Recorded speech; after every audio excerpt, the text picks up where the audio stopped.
Well, welcome. I'm Rand Wentworth, and I teach environmental politics at the Harvard Kennedy School. And I will serve as host for a series on the road to Glasgow. In just under 3 weeks, representatives from over 190 countries will gather in Scotland to negotiate a global plan of action to fight climate change. And in this series, we will hear from climate leaders from around the world talk about the policies, the negotiation strategies, the challenges facing a wide range of countries, China, India, Africa, the oil-producing countries in the Arab world, and the United States.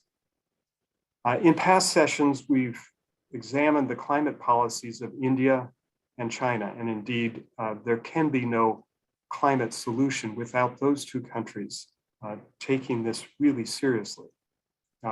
China has developed over 1,000 coal-fired plants and now emits more greenhouse gases than all of the developed world combined. Leading up to Glasgow, President Xi Jinping announced that China would no longer fund, through the Belt and Road Initiative, the construction of coal-fired plants outside of China. But what really matters is not that, but when will China stop building coal-fired plants within its own country? And to what extent is Xi Jinping willing to accelerate the steps towards net zero, now set at 2060? Well, we in the United States can hardly wag our fingers at China or India. If you look historically, collectively, cumulatively, the United States has emitted more greenhouse gases than any other country. And today we'll consider some of the challenges of the US policies. President Biden has set a really aggressive plan to cut emissions in half by 2030. Good Lord, that's just nine years away. But with the difficulty of getting votes in the Senate, he knows he can't pass legislation to make, to get regulations in place. So he's using funding as his primary strategy, focusing on funding both on the infrastructure bill and reconciliation, and having trouble on both of those. So we can understand why the world will be a little skeptical at US promises going into Glasgow. Today, we'll hear from one of the architects of the Paris Accord and learn how the expectations and strategies changed between Paris and the COP26 in Glasgow. I want to give a big thanks, a shout out to our co-sponsors, the Bacon Environmental Fellows at the Center for Public Leadership, the Belfer Center Environment and Natural Resources Program, and CPIC here at the Harvard Kennedy School. Our moderators today will be two Louis and Gabrielle Bacon Environmental Fellows, Leah Cattaneo and Angel Ibanez. Leah is pursuing a joint degree at the Kennedy School and the Harvard Law School. She's actually trained remarkably as an engineer and worked as a climate expert under Presidents both Obama and Trump in the Department of Transportation. She was the youngest author of the National Climate Assessment. Leah worked and is working on climate change in state government, private sector, nonprofits. Here at Harvard, she's worked as editor-in-chief of the Harvard Environmental Law Review, a teaching fellow for the environmental law class, and a faculty member at Boston College. And Angel Ibanez is pursuing joint degrees at MIT in the Sloan School and at the Harvard Kennedy School. He was born and raised in San Jose, California, before coming to the Kennedy School. He was an advisor to the mayor of San Jose, working to advance equity and clean energy policies. And before that, he was a community organizer, mobilizing Latino voters to pass one of the most progressive clean energy mandates in the nation. Angel is a graduate with honors from UCLA and is a 2021 Switzer Fellow. So Angel, I'll turn it over to you. Great, thanks, Rand. So Dr. Dan Reifsnyder is an adjunct professor at the University of Virginia's Batten School of Leadership and Public Policy. Professor Reifsnyder spent over 40 years in federal service, most recently at the Department of State, where he was Deputy Assistant Secretary for Environment. In 2015, he co-chaired the UN negotiations that led to the Paris Agreement on climate change. He played a key role in the negotiations that led to the UN Framework Convention on Climate Change in 1992 and its Kyoto Protocol in 1997. For many years, Professor Reifsnyder worked on issues involving the Intergovernmental Panel on Climate Change. He led the US effort that accelerated the phase out of hydrochlorofluorocarbons under the Montreal Protocol in 2007. Professor Reifsnyder taught at Princeton University's Woodrow Wilson School and serves on the External Advisory Board of the Congo Basin Institute. He earned a PhD at Tufts University and a law degree from George Washington University. And now I'll hand it over to Leah to get us started with the program. Thanks, Angel. Actually, I'm going to pass it right over to Dan to give some brief remarks, and then I'll ask Dan some questions, and then we'll leave some time at the end for audience questions. Great. Well, good afternoon, everyone. It's a pleasure to be with you today and to have an opportunity to talk about some of the things that I've done in my life. I was kind of minding my own business in 1989 when they asked me if I would like to become an office director at the State Department. And I said, well, it depends what office. And they said, well, this new little office of global change, they called it global change in those days for reasons I could explain.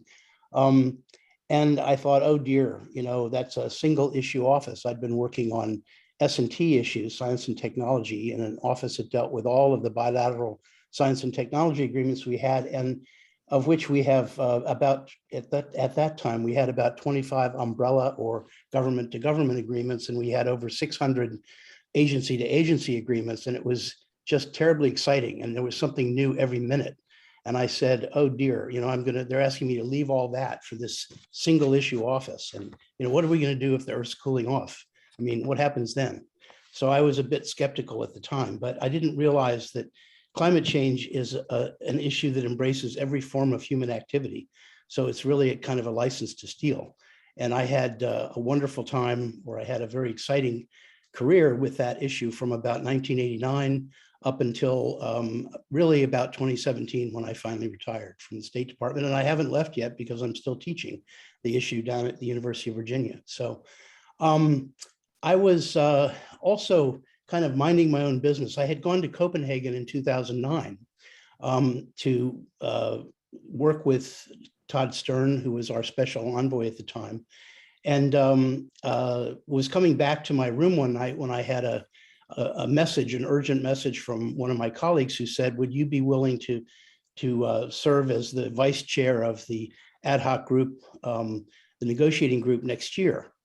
And I thought, oh no, this is really not what I want to do. I got other things going on. And I finally said, well, okay, I'll do it. And that was what got me into the process of kind of transitioning a bit from serving as a negotiator for the United States to becoming a kind of a chair, a vice chair, a co-chair of the negotiating process. So in the run-up to after Copenhagen, in the run-up to the very first meeting then was Cancun, I was the vice chair working with a woman from Zimbabwe, Margaret Mukahanana Sangarwe, and then became the chair the following year in the run-up to the Durban COP, and thought I was really done with that until all of a sudden in 2014, the idea came up of, well, we need somebody to co-chair the negotiations for the final year of leading toward Paris. And I ended up being the US co-chair working with an old friend,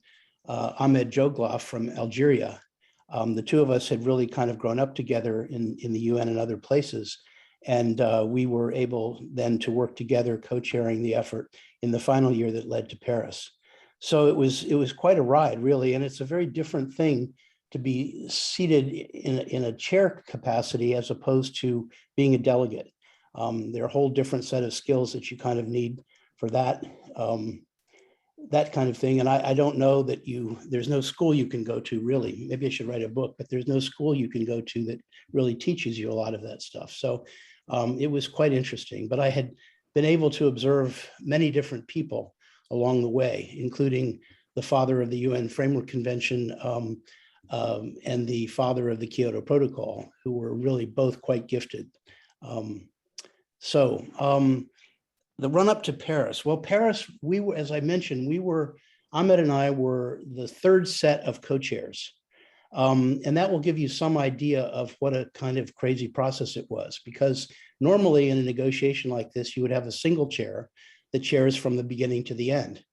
But the parties had so much distrust of each other that they insisted not on a single chair, but on co-chairs.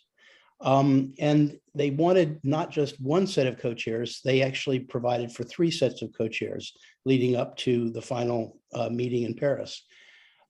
So we were preceded in our co-chairmanship by a delegate from India and a delegate from Norway. They were the first pair. And then the second pair was a fellow from the European Union and another one from Trinidad and Tobago. So we were the third set from the United States and Algeria.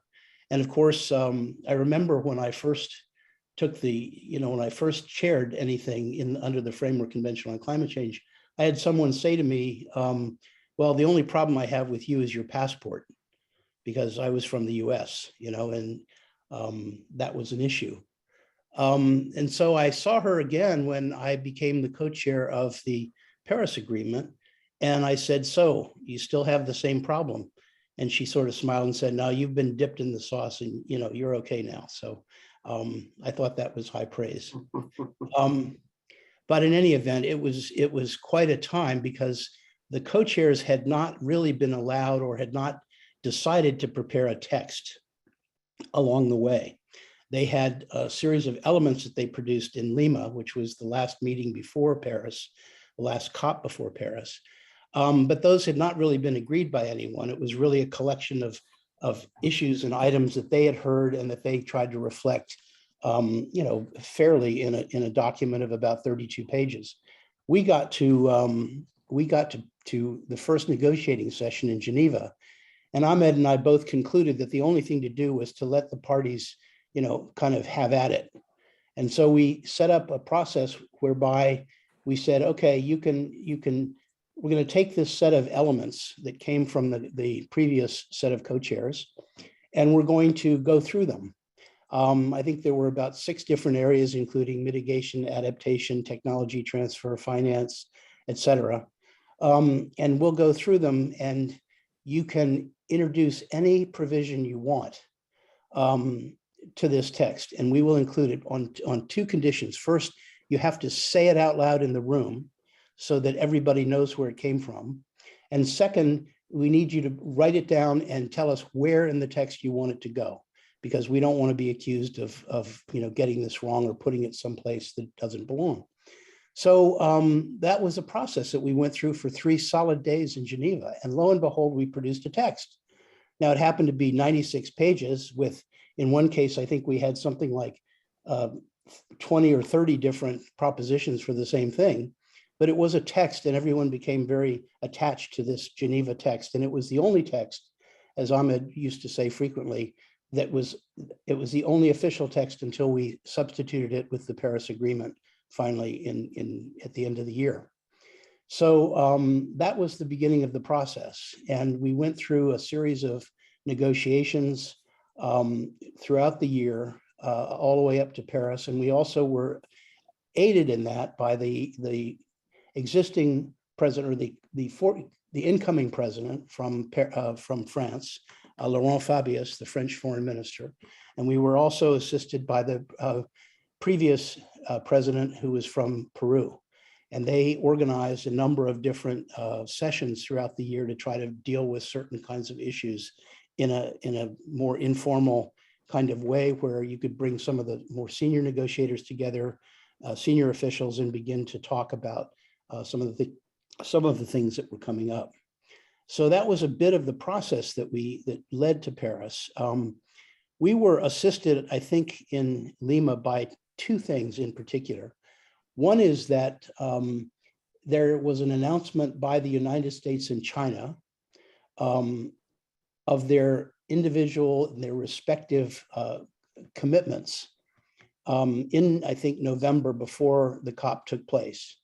And this was really pretty extraordinary to have the United States and China, the two largest emitters in the world, get up and say, okay, this is what we're going to do. Now, we didn't agree to those things. The United States and China didn't agree with each other, but they stood up simultaneously and stated what they had in mind, and they were not critical of what the other one was proposing. So I think that really put a lot of wind in the sails behind the Paris effort, because this was, I think, as I was really working on my own PhD dissertation, one of the things I found is that for almost everybody I spoke with, the United States and China and the United States, it's all about those two countries. Whatever they do, because they're the biggest emitters, and is really going to set the tone and set the pace for everyone else. So that was critical. The other thing that was also critical is the fact that we were able, we meaning the world, was able to stand up the Green Climate Fund in Songdo, Korea. And by the time of the first, by the time of the Lima COP, there were already, I believe it was 14 projects that had been funded. Decisions had been taken to fund 14 projects, and there were pledges on the table of about $10.2 billion to the Green Climate Fund. So that was a very significant development as well. And I think those two things were very auspicious for us, particularly as we tried to bring this group of negotiators together to achieve an agreement subsequently in Paris. So I don't know if I've exhausted my 10 minutes. I'm usually better on Q&A than I am on presentations. So I'd be happy to stop and take your questions. That was perfect. Thank you so much, Dan. So I'd like to reflect a little bit on your experience with Paris before moving into our conversation about Glasgow. So first, I mean, Paris was a watershed moment. It must have been incredibly difficult to wrangle all of these countries. And so what do you think was the most challenging part of co-chairing the negotiations? Well, thanks. That's a great question. I think for me, the most challenging part, Ahmed and I had a very good sense of process between us. We'd both been around negotiations in the UN and elsewhere for many years. I think we both had a very clear sense of what we were going to do and how we were going to do it. The problem is the parties had only provided for one additional session in the fall. In other words, we had our first meeting in Geneva, then we had a second meeting, the normal 2-week meeting in June also in Bonn. We had one session then that took place in September, and there was another one that we had in October. But we knew, actually, we lobbied strongly to have that additional session. But we should have asked for 2 additional sessions, because actually the way it worked out, we knew that we could really see down the road and see that we would be taking an action probably in early October that was going to be very difficult for a lot of people. And that action was the parties finally asked us to help draft a text, which was extraordinary, because for most of the time, the parties all said, this is a party-driven process. You, the co-chairs, are the servants of the parties. We don't need you to get creative here. We don't need you to provide things for us. You just kind of do what you're told. And that was kind of the ethos for quite a while, until we got finally to September, and people began to panic and say, oh my God, Paris is coming up. We've got one session left. What are we going to do? And so we knew at that point that would be the time, if there was one, that we'd be able to take what the parties had done with the Geneva text and really work it into something that was manageable and so forth. And that's exactly what we did. But we also knew that there'd be a screaming scene as soon as we introduced it. And that's exactly what happened. And so we needed to have yet another session to be able to work that out and to have people, get used to what we'd done, amend what we'd done in various ways that they were inevitably going to amend it, and then be able to come to Paris and finalize it. We didn't have that chance because there was so much distrust. We were accused of all manner of evil things that we didn't get. The developed countries didn't want to pay for another session because they thought it would just be more of the same. I think the French Laurent Fabius had been criticized in the press in France for letting this unruly thing called the ad hoc group on the Durban platform, wrestle with this issue instead of taking it over himself. And the developing countries were very upset with the text that they saw because they felt it contained none of their proposals. So we knew that was going to be tough, and it ultimately was. We were able to work it out in the end by having a session in Paris. Actually, we managed to come up with enough time in Paris, even though Paris involved the appearance of all kinds of heads of state and government. But we were able then to eke out enough time in the run-up to when the French took over the final weekend to make it work. But it was very tough. So you talked a little bit in that about building trust. I know we have a lot of would-be negotiators on the Zoom right now, many Harvard Kennedy School students who are taking negotiations right now. So what are some of the strategies that you use to build trust among the country parties to get them to the table? Well, that's a great question too. I think you need to be very genuine in what you do, because as a negotiator, all you have is your integrity. And so that when you say no, you have to, you have to say it politely and firmly, and you have to mean it. But when you say yes, you have to be able to back it up and stand behind it. And I think that's one of the most important things. And really the only lasting thing a negotiator has is his or her integrity and reputation. And that matters hugely in these processes. The other thing is getting to know people. I was fortunate at the State Department because I was not a Foreign Service officer. So that meant that I didn't have to go overseas every so many years and rotate from job to job. Foreign Service officers are the ultimate generalists, but I was a specialist, and I was allowed to stay in the same kind of work I was the director of the Office of Global Change from 1989 until 2006. So I'd been through a whole series of different negotiators from different countries. I knew lots and lots of people. They knew me. I was a known quantity. That was really very helpful, because I think in that, there's nothing like getting to know people very, very well. In fact, I could just tell you one story that I think is still kind of amusing to me. And that is, my first trip to China was in 1988, I believe. And I was negotiating, we were beginning renegotiation of our S&T agreement with the Chinese.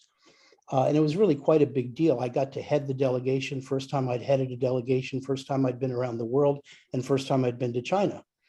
And so that was a very interesting meeting. But somewhat later, I was in Sundsvall, Sweden in August of 1990 when we were adopting the very first IPCC assessment report. And we had a little cocktail party. And there was a young Chinese guy there, and I went up to him and I said, "Hi, I'm Dan Reifsnyder from the United States." And he said, "Yes, I know." And I said, "Well, how do you know?" He said, "Well, don't you remember?" And I said, "Actually, no." He said, "Well, you were leading the US delegation at the session that took place on the S&T agreement in China. And I was, the lawyer on the Chinese side." And I said, "Oh, yes, I did remember him when he mentioned that." But that person was Su Wei, who ended up being really number 2 on the Chinese delegation, climate delegation, years and years later. And I think I was asking a friend yesterday if Su Wei is still involved. I was told yes, but he really only gets involved in the very high level issues that come up.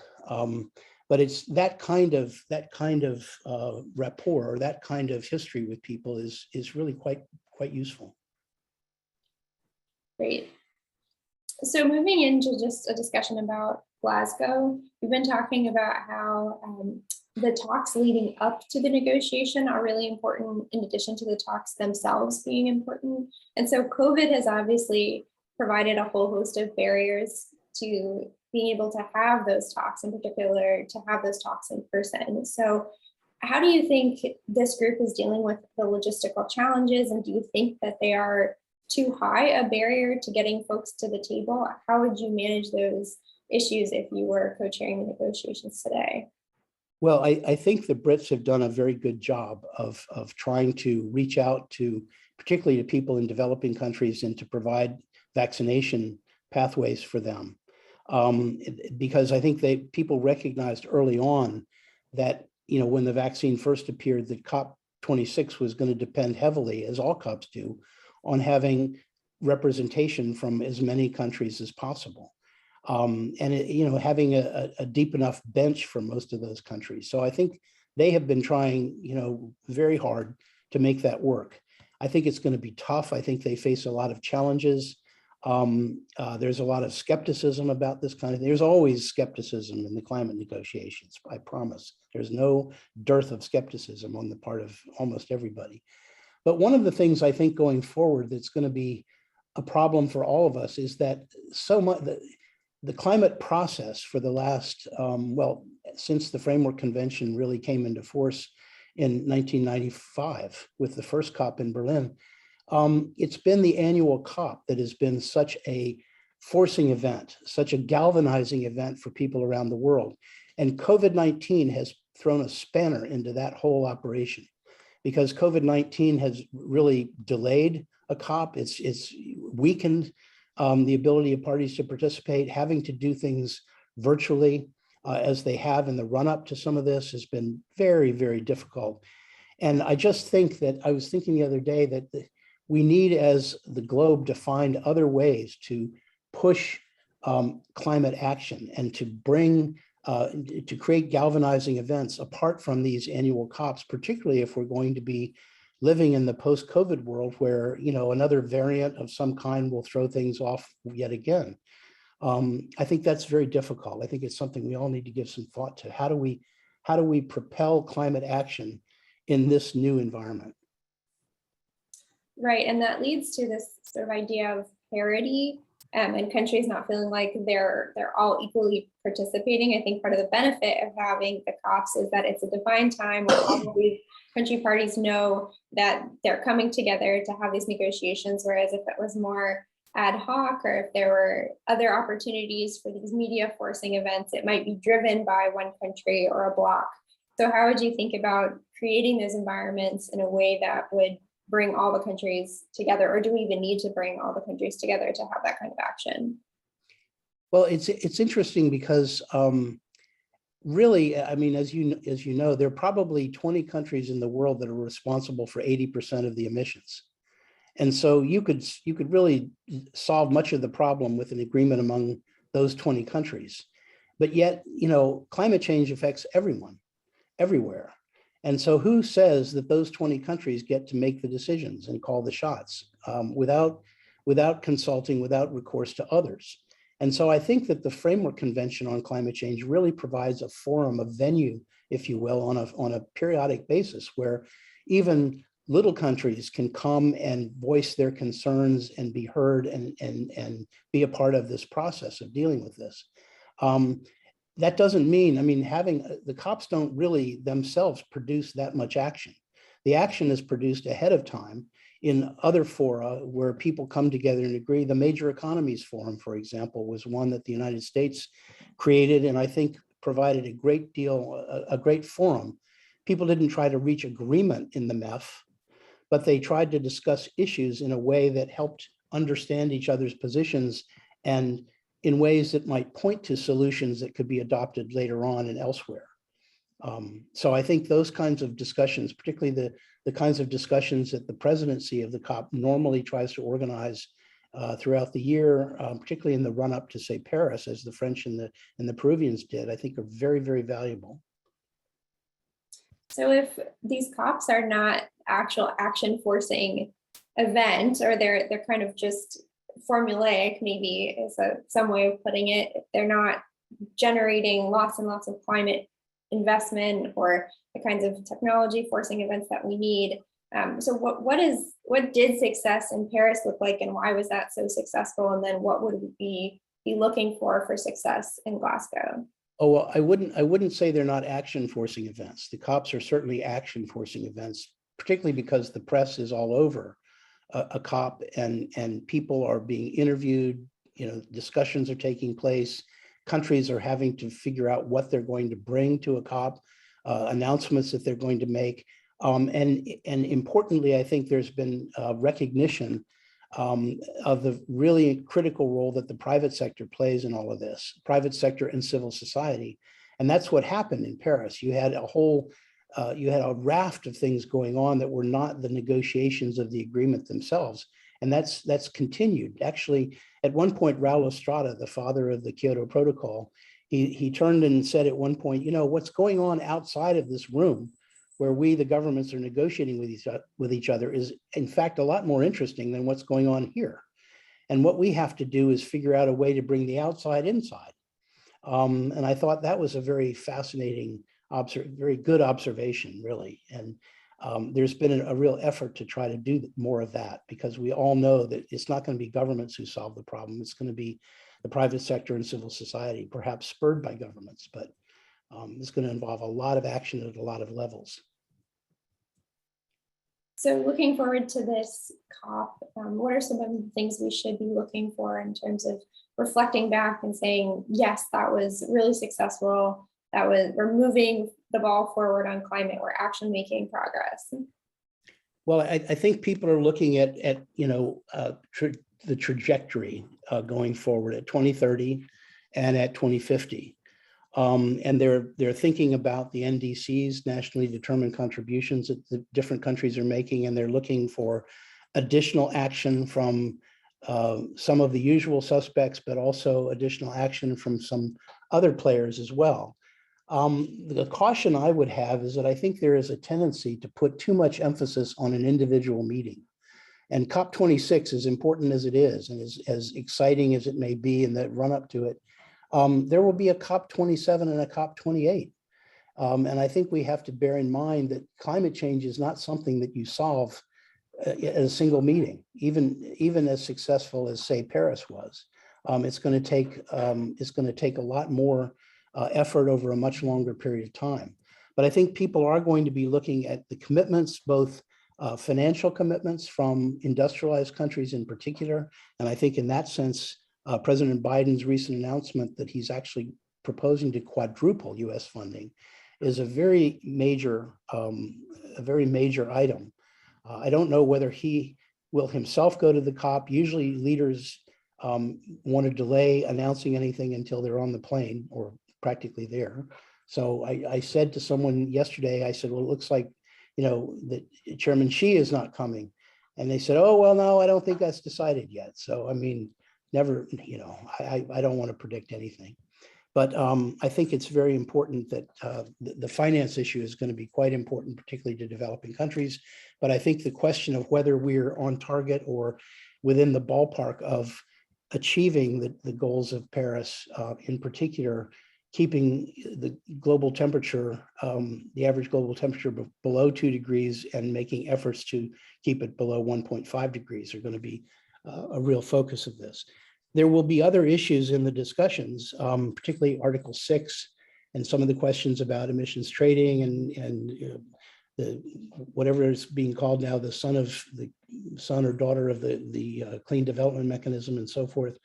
The transparency issues are still yet to be resolved. So there's a whole of much more technical things going on, but I think the big things are going to be finance and emissions commitments. Great. Maybe we could talk a little bit more about some of those interesting technical issues.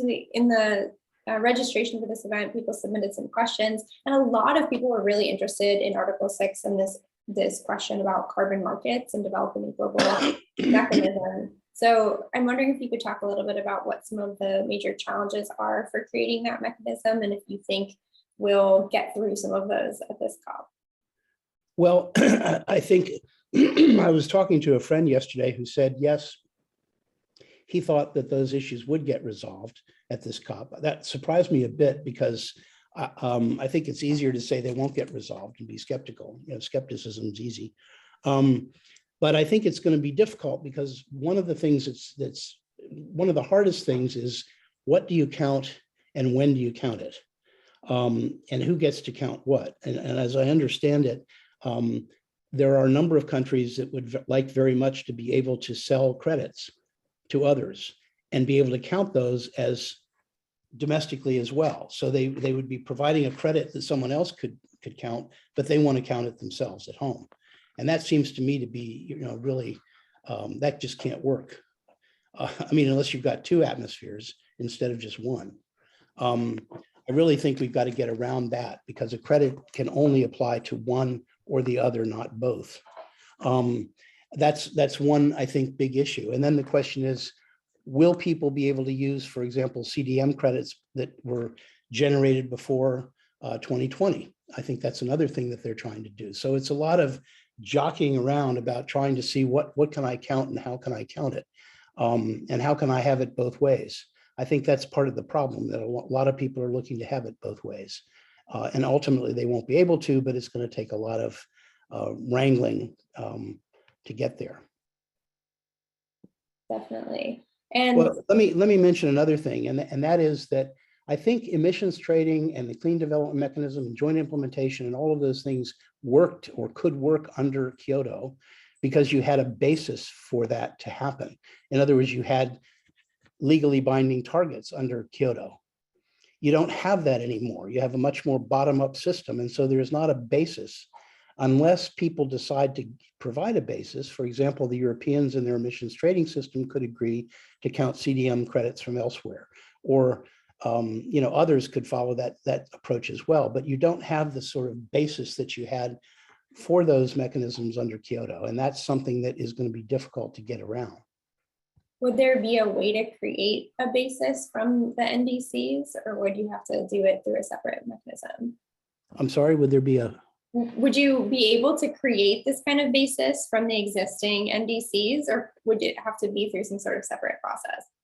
Well, I think it depends on each of the countries involved, because, as I said, the European Union, for example, could create a space within its emissions trading system for CDM credits, for example, and others who are contemplating similar systems. I mean, for example, the state of California has an emissions trading system. It depends on whether they would be willing to open this up to some extent to those kinds of credits from elsewhere.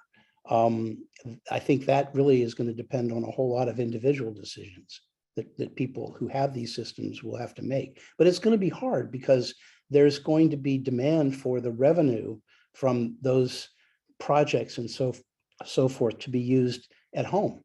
And so there's going to be great reluctance to open it up too widely to people abroad. That makes sense. So moving on a bit from these really detailed technical questions to a slightly less detailed technical question. You mentioned the Green Climate Fund in your opening remarks, and then you just sort of mentioned that funding will be a really integral piece of this. It seems like the funding goals are far off from where we actually are. So will this COP have a big emphasis on bringing money to the table, and how do we get that money where it needs to go? Well, that will have a big emphasis on bringing money to the table, because the people who are always interested in money will make sure that that emphasis is there. So, and I think the emphasis is always there, but I don't think we're that far off, actually. I mean, yes, have we achieved the 100 billion yet that we promised in 2020? No, but I think the recent announcement by President Biden, for example, goes a very long way to closing that remaining gap. So my sense is that the 100 billion that was promised as part of the whole, ever since Copenhagen, really, I think we're within sight of that. The issue is going to be further down the road in 2025 when, that has to be renegotiated, that number. And that was part of the decision that came out of Paris, that we would maintain the 100 billion for the 5-year period up to 2025, but then there would be reconsideration of it, and that will be quite interesting, because also in that time frame you're going to be looking at commitments, either reaffirming existing commitments or going beyond those commitments with regard to greenhouse gas emissions. Great. So one more question, and then I'll open it up for audience questions. We have already some really fantastic questions in the chat, so I want to make sure we get to those. US credibility is totally on the line here. I think it's been the elephant in the room. We've had conversations in this series about China and India, and everyone is really wondering what happens with the United States. So the United States is obviously coming back to the table. President Biden is leading up with this big investment in the Green Climate Fund. But how does the US regain credibility going into Glasgow. Can the US regain that credibility, and are they the player to be watching here? Well, I think that this administration has made great strides in trying to rebuild that credibility. I mean, starting with I was really amazed that President Biden was able to hold the summit that he had in April, and that it came off so well. Those are really tough things to do, and to do it within the first 100 days of his administration, I thought was extraordinary. He rejoined the Paris Agreement. He has got John Kerry, a very senior US statesman, traveling the world all year to try to convince people that we really have to tackle this problem. I think they've really gone all out. It's a full court press, to make this work. Now, is that going to be effective? Well, I think people are convinced that Biden and Kerry mean well, but the question is, will it endure? What can we look for in 2024? I mean, are we going to see a return to, previous ways? I certainly hope not, but that's always a possibility. And I think people have been around us. I used to I've said many times that people from other countries routinely ignore what we say, but they almost never ignore what we do. And I think they're going to be looking at our actions very carefully and trying to see whether we can embed some of these things in a way that they won't change with a change of administration. But I think I'm very hopeful on that front, because I think that the issue is certainly one that can't be ignored in the United States anymore. Absolutely. Do you have hope that the US will actually take some concerted action, or will it all continue to be executive action? Well, I would hope that we would take some concerted action, because I think that people are demanding it increasingly. I mean, as we live through, just in my own little area here in Alexandria, we've got a terrible problem with local flooding. And we've had, enormous rains already this year. People are screaming locally about the flooding problems and how the city has to do more. Well, guess what? Those things don't just happen. It isn't just Mother Nature, taking it out on us. It's climate change. And I think people are beginning to really recognize that we're dealing with it now. We're having to face those consequences, and they're expensive. And the one way we can try to mitigate is through reducing our greenhouse gas emissions. I will say, since I left the government, I've been actually trying to walk the walk. For so many years, I was just talking the talk, but I was able, we have a place out in the Shenandoah Valley. I was able to install a geothermal HVAC system, digging wells 150 feet deep and so forth. And I was also able to install a huge solar array on my roof. And I'm doing all these things. I'm really paying a lot of attention to that, at least in my life, because I'd like to see those changes. I think I have a responsibility to the future as well. Well, thanks so much, Dan. I'm going to open it up to audience questions. If you all could use the raise hand function, I will call on folks. Otherwise, I can draw on some of the questions from the chat.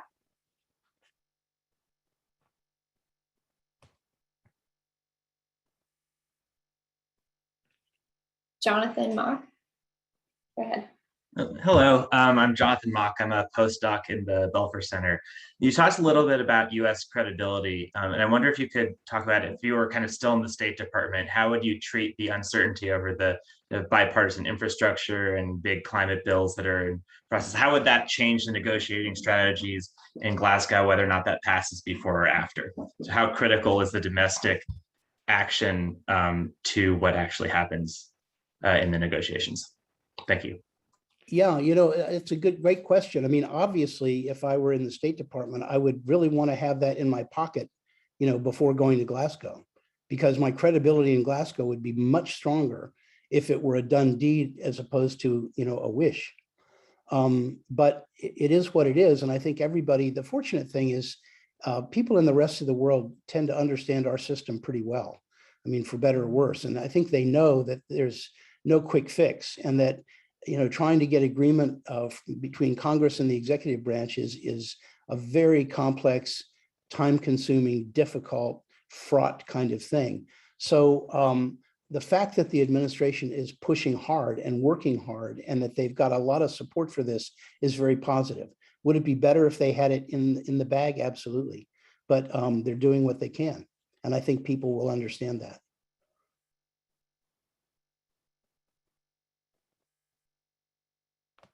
Stephen? And could you introduce yourself briefly as well, just as Jonathan did? I will as soon as I can find my, there it is, okay.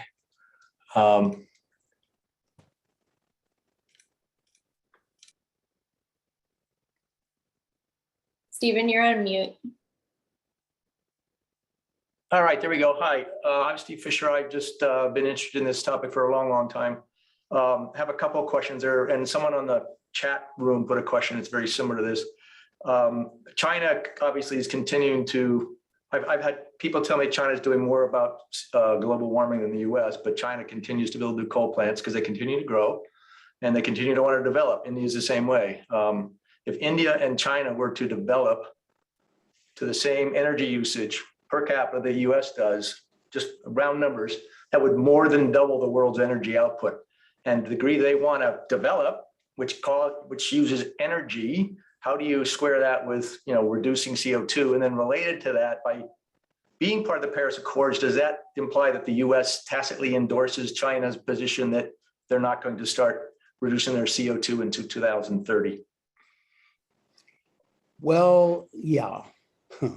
I think that I think China is doing a lot these days, but partly they're doing, let me just say that China is now the number one emitter in the world. Okay, and it became the number one emitter well before we thought that was going to happen. It happened in 2007. We thought it wouldn't happen until 2015. So it's happened very rapidly. And I can tell you, having been the number one emitter in the world, that's a very lonely place to be internationally. It's not a great place to be at all because everyone's looking at you as if you're the problem. And so I think China is very conscious of that all eyes are on China.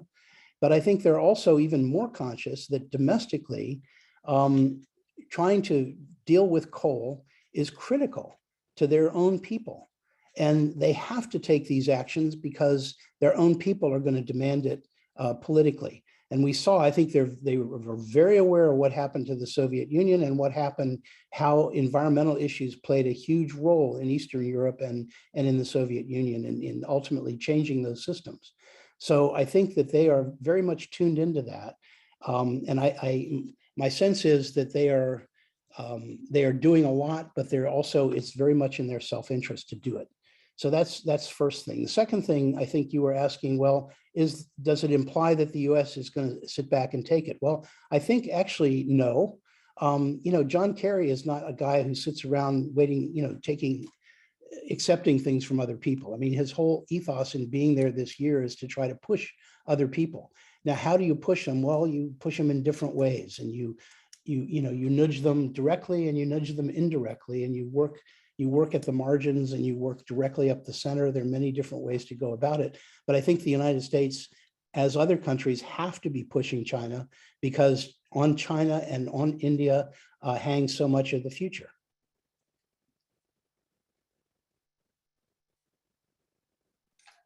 Okay, again, my biggest concern is that I for what it's worth, not a lot. I have a friend who works for the NBA. They have a lot of business over in China. They've had their issues over there, but he has Chinese friends who say, we're not, we're gonna develop. We're not gonna listen to what the US says. Yeah, we want to make it look like we're being good, but we want to take all of our, we've put 500 million people out of poverty. We want to continue to do that. So, they'll say all the right words, but they're not going to do anything. That's his point. I don't know if that's right, but I don't think China pays that much attention to what the rest of the world says at this point.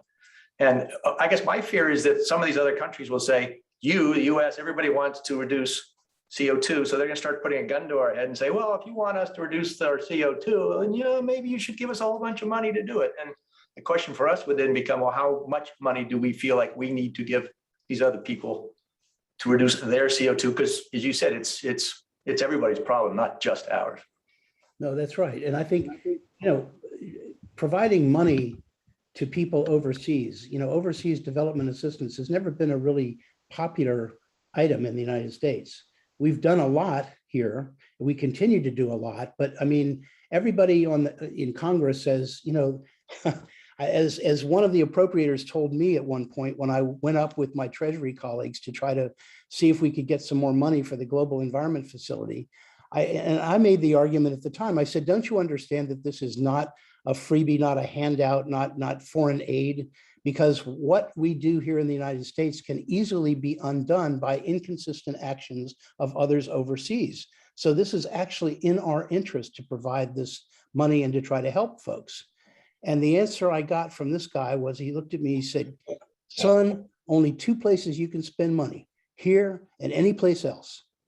And by that, he meant the politics is here. The politics isn't, in China or India or, pick a foreign country.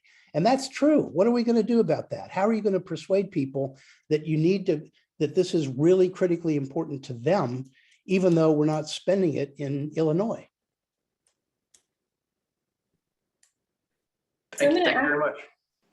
Thanks, Steve. I'm going to ask a question that came up in the chat, and then I'll come to Graham Sinclair, who has his hand up. So Ren asks, do you think the current energy crisis in Europe will harm climate action commitments from European countries? So switching our focus from China to Europe. Yeah, I was just reading the article in the Washington Post today about the energy crisis and the concern that it's going to undermine climate action. But I guess I take a long-term view of that because I've been doing this since 1989. And we had no sooner did we get going on the negotiations toward the Framework Convention on Climate Change than we had the Gulf War. And if you think that didn't take all the oxygen out of the air at that time, it certainly did. But people keep coming back. I mean, the climate issue doesn't go away. It rises and falls, it waxes and wanes in the concern that people have and the attention they pay to it, but it's always with us. And it will always be with us until we get on a path to solve the problem. So yes, will the immediate problem of energy undermine some of the willingness to take action? Probably, yeah. But is that permanent? I don't think so. Great, and then I'll come to Graham Sinclair, and Graham, could you briefly introduce yourself? Sorry? Sure, thank you. Thanks very much, Leah. I'm Graham Sinclair, a member of the Kennedy School community, and I'm an instructor at the Harvard Extension School in the spring, dealing with how to make the sustainable investing case. My question is built off an interaction I had with Bob Lindeman when he was at the CFTC working on climate proposals. And I had a difference of opinion with him, and it goes around the situation of the people of Mozambique. So I referenced earlier in the chat kind of the historical climate pollution by various countries. If you look at that graphic, you'll notice Mozambique doesn't show up anywhere. Now, Mozambique has fossil gas off the coast. Mozambique is one of the poorest countries in the world, definitely one of the poorest in Africa. How would you help or coach or mentor the negotiators from Mozambique on how to put forward their case and how to deal with the situation of, this is a more extreme example, smaller country, less powerful country than the comments that Stephen Fisher made, but how would you counsel the people, the negotiators from Mozambique, to position the opportunity for them to develop, the opportunity for them to sell their commodity in global markets, with or without a price on the pollution piece of their fossil gas? Well, and the commodity you're talking about is natural gas, right? Correct. I prefer fossil gas, but natural gas is also used as a description. Okay. Well, there are plenty of places in the Framework Convention on Climate Change that speak to the concern of oil exporting developing countries. And they're usually referred to as oil exporting, but they are also fossil fuel exporting developing countries. Article, I think it's Article 10, for example, 4.10.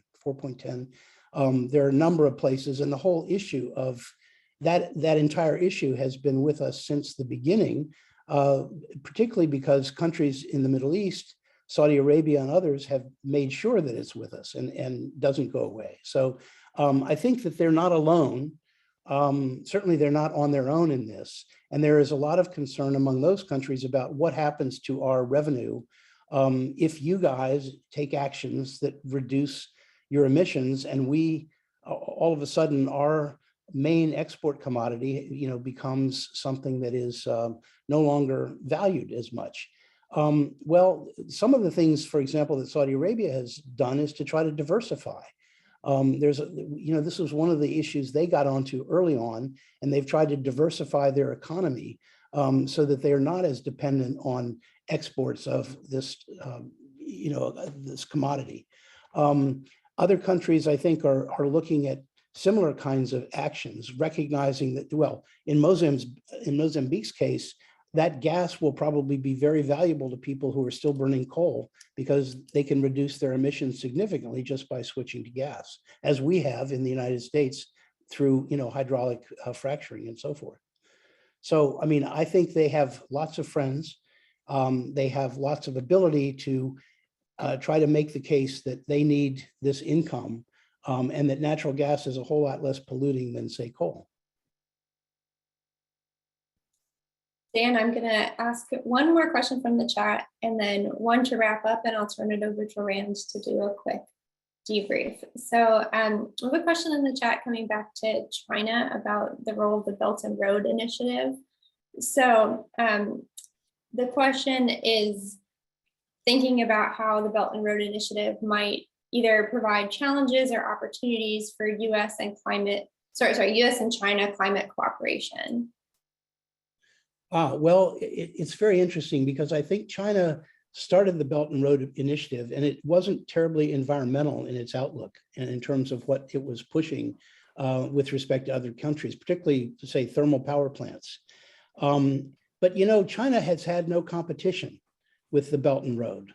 And one of the interesting things that people have mentioned to me is the possibility that other countries, particularly the developed countries, Europeans, United States, Australians, Japanese, and others, could, start up their own version of a Belt and Road effort that was, a little more environmental in its focus and give people in these other countries options that they don't have with Chinese aid and Chinese efforts. Because I suspect that if that were to happen, China would then shift some of its approach to more environmental ways as well.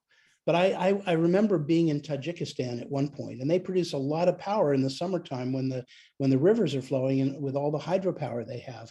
But they have a terrible problem in the winter when the water freezes, and they had a thermal power plant being built by China in downtown Dushanbe because that was a problem. And I don't know whether they had a lot of options to do other things.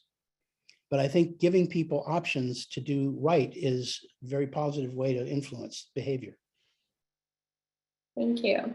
So finally, I just want to close with a question on what the folks in the room can do. I know we got a lot of questions in the lead up to this of, I'm just a student at the Kennedy School. I'm just a student. I'm a faculty member. I'm an interested person. What can I do to be involved in these negotiations or to make action on climate?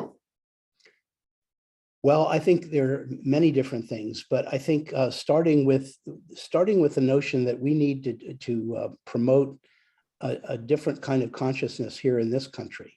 I think at one point, well, I don't want to take too much time on this, but at one point early on when I was working on the climate issue, I didn't know anything about it. And I went to a session out at the Airlie House in Warrington where I was supposed to talk about it, and I'd just taken over the job as the climate director. And I made this point that, well, in my view, our foreign policy should follow and not lead our domestic policy. That I thought that was a much safer and saner way to go. And I got my head handed to me by a number of the environmental groups who were there, because I didn't realize that at the time the whole game was to try to use pressure internationally to force change in the United States. And the ultimate failure of that approach was the Kyoto Protocol, quite frankly, because the United States is too big and we're not at all afraid of being the last leaf on the tree, as a number of other countries are. So that, it's very difficult to push us and influence us from outside. And I think people discovered, with all the problems we encountered with Kyoto, that the way to go, and it's much harder, it takes a lot longer, and it's much more difficult, is to begin to change public attitudes in the United States, to do the real grasswork effort, writing letters to your local newspapers, for example, getting involved in local groups that are trying to push addressing environmental problems. I think that's where the action really has to happen. And that would be highly valuable. And everybody has an opportunity for that kind of thing. Wonderful. Thank you so much, Dan. And I'll turn it over to Rand to give us a brief conclusion. Dan, thank you for being with us this evening. You bring a lifetime of public commitment and public service. And here at the Kennedy School, we all study negotiations and multi-party negotiations. And what you were able to help navigate in Paris is just immensely complex and nuanced, and the mother of all multi-party negotiations. If we had not made the progress we made in Paris, we would not have the opportunity to take the steps now leading to Glasgow. So much more to do. It's enormously difficult, enormously complex, but I appreciate the cheerfulness of spirit that you bring, that you'd go to the trouble of digging a 100-foot well to sustainably cool and warm your own house. I think that's a charge for each of us in our own minds and consciousness and practices to walk the talk.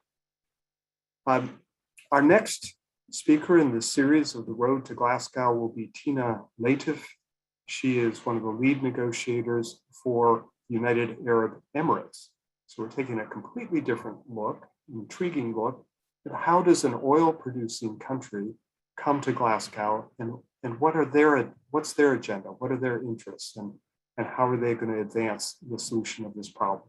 So we hope to see you a week from today at noon on October 19th. And that will wrap up tonight's session. Thanks for joining us. Thank you.